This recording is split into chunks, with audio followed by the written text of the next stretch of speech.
BJP के सांसद रमेश बिधूड़ी इस वक्त हमारे साथ फोन लाइन पर जुड़ गए हैं। रमेश बिधूड़ी जी, अभी थोड़ी देर पहले अरविंद केजरीवाल ने प्रेस कॉन्फ्रेंस की, सीधा आरोप बीजेपी पर लगाया कि ये ईडी का नोटिस नहीं है, बीजेपी का नोटिस है। वो कह रहे हैं कि गैर कानूनी नोटिस है, लोकसभा चुनाव से पहले मुझे परेशान किया जा रहा है, प्रचार से रोका जा रहा है। क्या कहेंगे आप?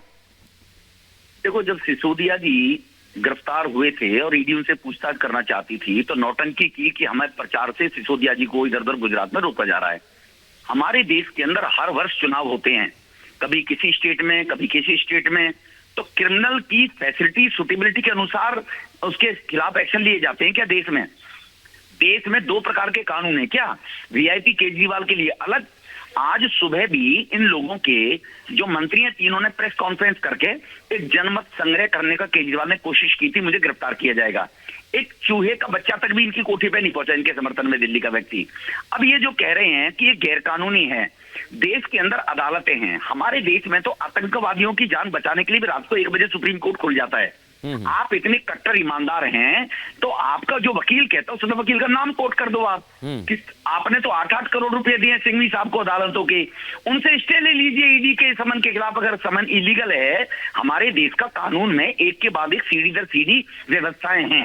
इस देश में लोकतांत्रिक पद्धति है।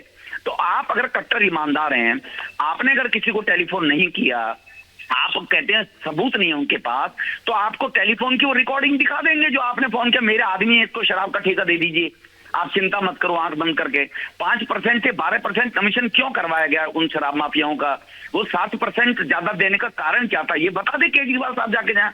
क्या इससे सरकार को लाभ हो रहा था? गरीबों की जेब में वो 7% एक्स्ट्रा पैसा जाता शराब की घोटाले का। तो ये कई प्रकार के ईडी के पास सबूत हो सकते हैं। बिल्कुल, ईडी के पास सबूत हो सकते हैं। और रमेश बिधूड़ी जी इसके लिए एजेंसी समन भी भेज रही है। बहुत धन्यवाद हमसे बात करने के लिए। वैभव भी हमारे साथ जुड़े हुए हैं और अनामिका भी हमारे साथ जुड़ी हुई हैं। पहले हम एक बार अनामिका, आप अपनी बात पूरी करें, इसके बाद रुख करेंगे वैभव का।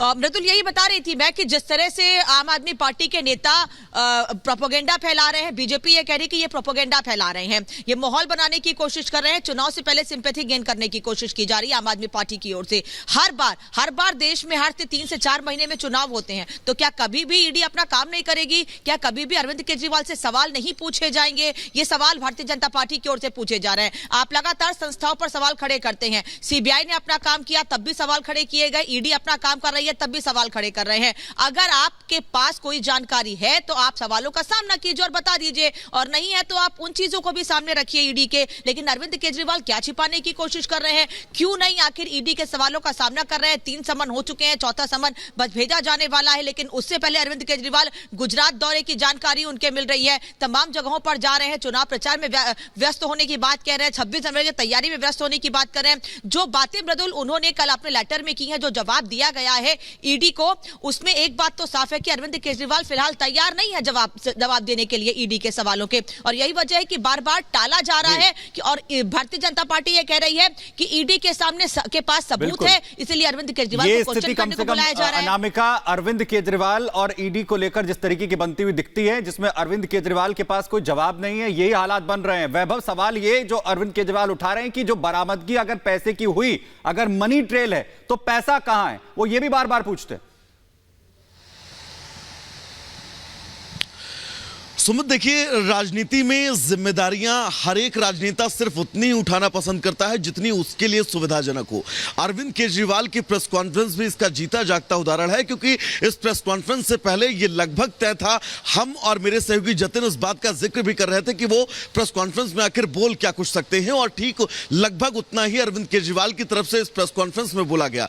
लेकिन सबसे बड़ी बात यह है, 3 समन आपने स्किप किए। इन 3 समन को स्किप करने के बाद आपने जैसा कि जिक्र किया कि ये सभी समन गैरकानूनी थे, और जो सवाल मुझसे पूछे गए हैं, जिस तरह से ईडी ने मुझे समन भेजा है, ये सब कुछ गैरकानूनी है। लेकिन आपके बड़े बड़े नेता इस वक्त जेल के अंदर मौजूद हैं इसी मामले से जुड़े। सुप्रीम कोर्ट ने राहत नहीं दी, हाई कोर्ट ने राहत नहीं दी, अभी तक राहत नहीं मिली, और अब समन केजरीवाल को, इनके जो बड़े नेता हैं इस समन के पहले भविष्यवाणी भी करते हैं कि अरविंद केजरीवाल की गिरफ्तारी हो सकती है, जिसको लेकर कहीं ना कहीं से उम्मीदें भी अब जताई गई हैं।